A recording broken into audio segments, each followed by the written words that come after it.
In a small, forgotten town, an old man lives his final days not in peace, but in pain. Betrayed by the only son he raised, his life becomes a prison of fear and cruelty. This is the tragic story of Walter Grayson. The Burden of Blood, Part 1. The small town of Ashwood, nestled between fading farmlands and abandoned factories, was no place for the old and frail. Yet, here lived Walter Grayson, an 82-year-old man whose bones creaked louder than the wooden floorboards of his decaying house. His wrinkled hands trembled each time he tried to pour a cup of tea, and his cloudy eyes struggled to recognize faces. But what hurt him most was not his aging body, it was his son. Walter had one child, Eric Grayson, now 45. To outsiders, Eric was a hard-working man, muscular, broad-shouldered, with a stern face that people mistook for discipline.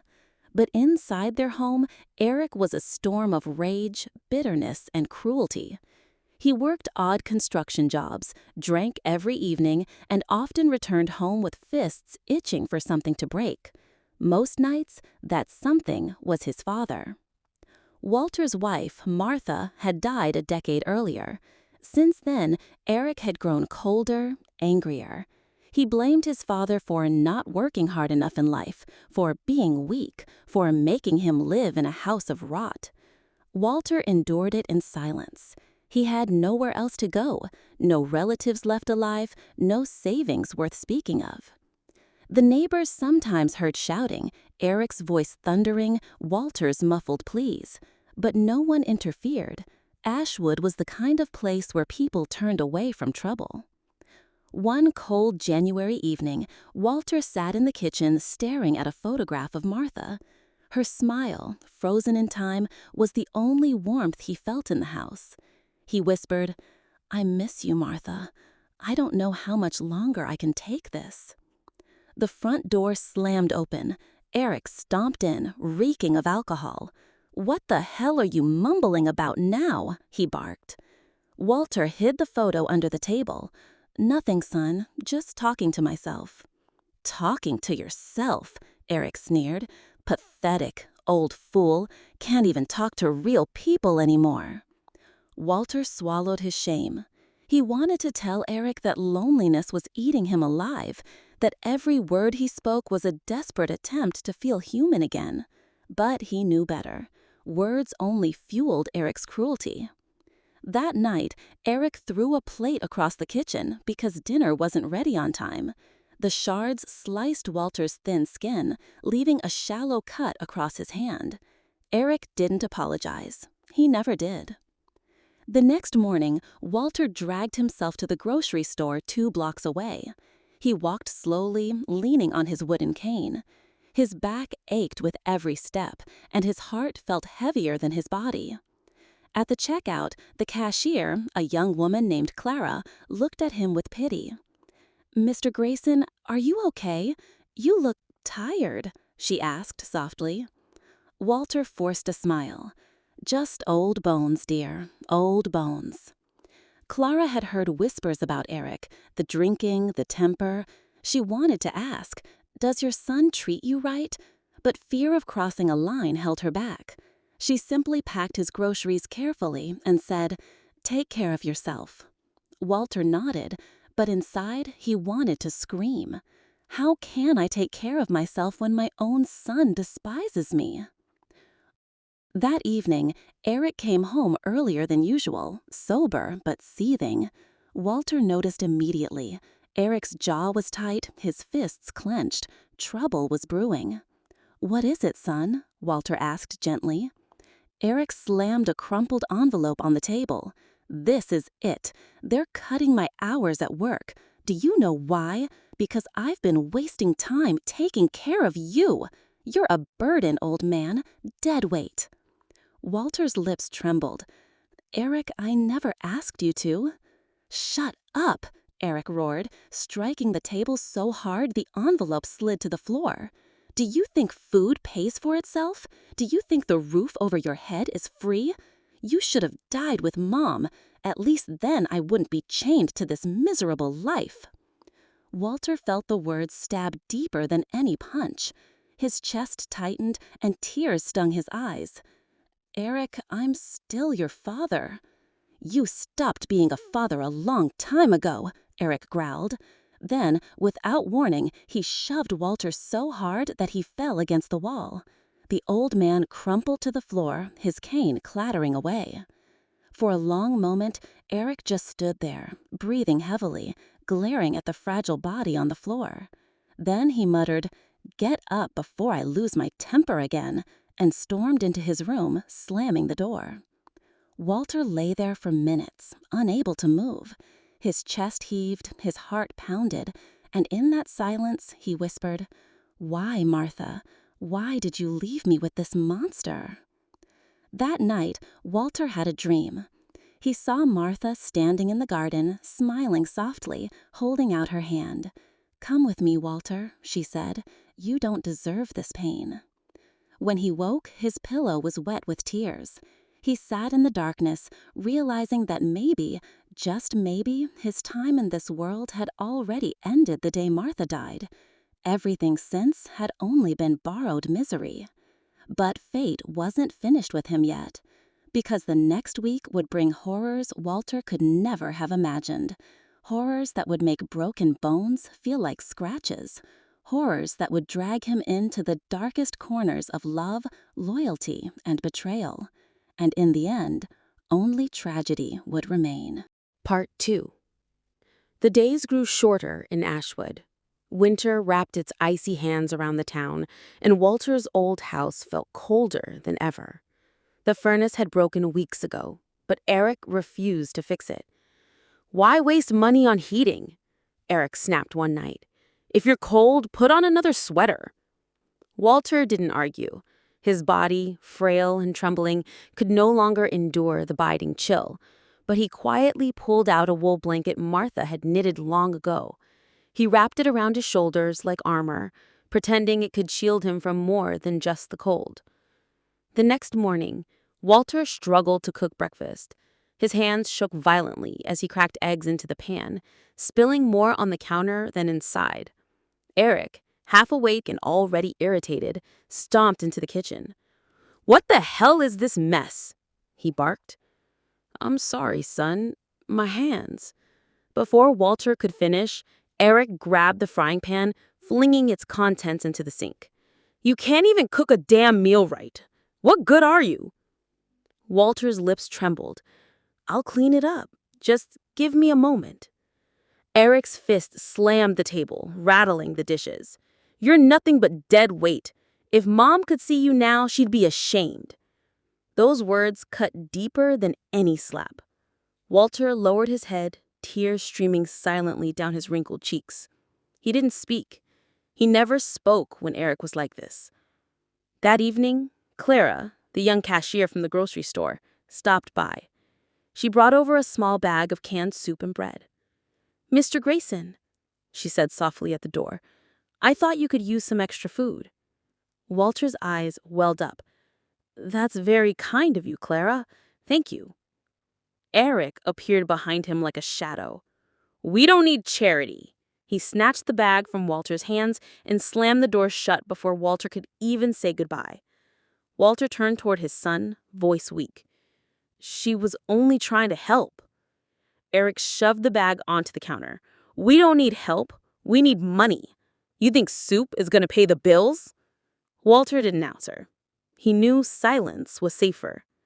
But that night, alone in his room, he whispered to Martha's photograph, "Martha, if you can hear me, take me away. Please, I can't fight anymore." And perhaps the universe was listening, because Walter's time was indeed drawing near. The final act of his life was approaching, an act drenched in pain, betrayal, and tragedy. For the storm inside Eric was far from over, and soon it would destroy everything in its path. The winter in Ashwood grew harsher. Snow piled against the windows, and the icy wind whistled through the cracks in Walter's old house. But the real storm was inside, raging within the walls where Eric's cruelty deepened each day. Walter's body was failing fast. His hands trembled constantly, his legs could barely carry him, and his breath came in short, painful bursts. Each morning he wondered if it would be his last. Yet somehow, the pain of his body was easier to bear than the pain in his heart, the pain of knowing his only son despised him. One bitter night, Eric returned drunker than ever. His boots slammed against the wooden floorboards, his face twisted with anger. He tossed his coat on the floor and shouted, "Where's dinner?"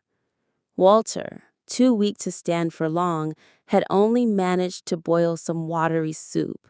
He brought the bowl with trembling hands. I made this, son. I'm sorry it's not much." Eric took one look, then shoved the bowl to the ground. The soup splattered across the floor. "You call this dinner? You're useless. Absolutely useless." Walter knelt slowly, trying to clean the mess with a rag, but Eric's boot came down hard, kicking the bowl out of reach. "I should have put you in a nursing home years ago. But no, I let you stay. And what do I get? Nothing but misery." Walter looked up at his son with watery eyes. His voice cracked as he whispered, "I only wanted to be with you, Eric. I thought maybe we could take care of each other." For a brief second, Eric's face flickered, almost as if some hidden emotion tried to surface, but just as quickly it vanished, replaced with cold rage. "Take care of each other? You're not family. You're a chain around my neck, and chains are meant to be broken." He stormed off, leaving Walter on the cold floor, clutching his chest. The following days blurred together. Walter grew weaker, often lying in bed for hours without moving. He barely ate. The shadows of the house seemed heavier, pressing down on him. Clara, the kind cashier, knocked one afternoon. "Mr. Grayson, are you all right?" she called softly through the door. Walter tried to answer, but his voice was too faint. Eric answered instead, swinging the door open with a scowl. "He's fine. Don't come back." He slammed the door before she could say more.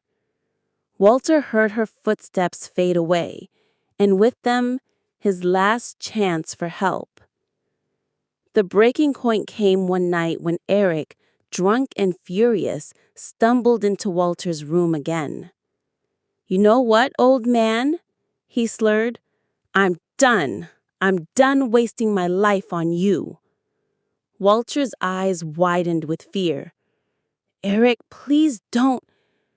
Before he could finish, Eric yanked him out of bed. Walter's frail body collapsed to the floor, bones aching from the impact. "You ruined my life," Eric shouted, his fists clenching. "Because of you, I'm stuck here in this dump. Because of you, I'll never have peace." Walter coughed violently, clutching his chest. I loved you, son. I still love you." Those words should have softened Eric. They should have pierced the anger. But instead, they fueled it. "Don't you dare say that." He smacked Walter across the face. The old man crumpled, his vision swimming, his breath shallow. For a moment, Eric just stood there, chest heaving, staring at the fragile figure on the floor. Then he turned away, muttering, "Die if you want. I don't care."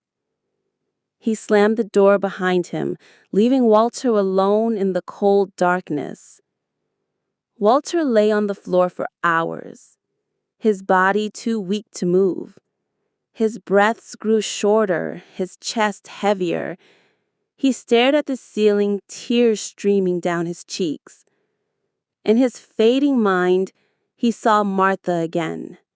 She was smiling, standing in the garden, reaching out her hand. "Come with me, Walter. You don't have to suffer anymore."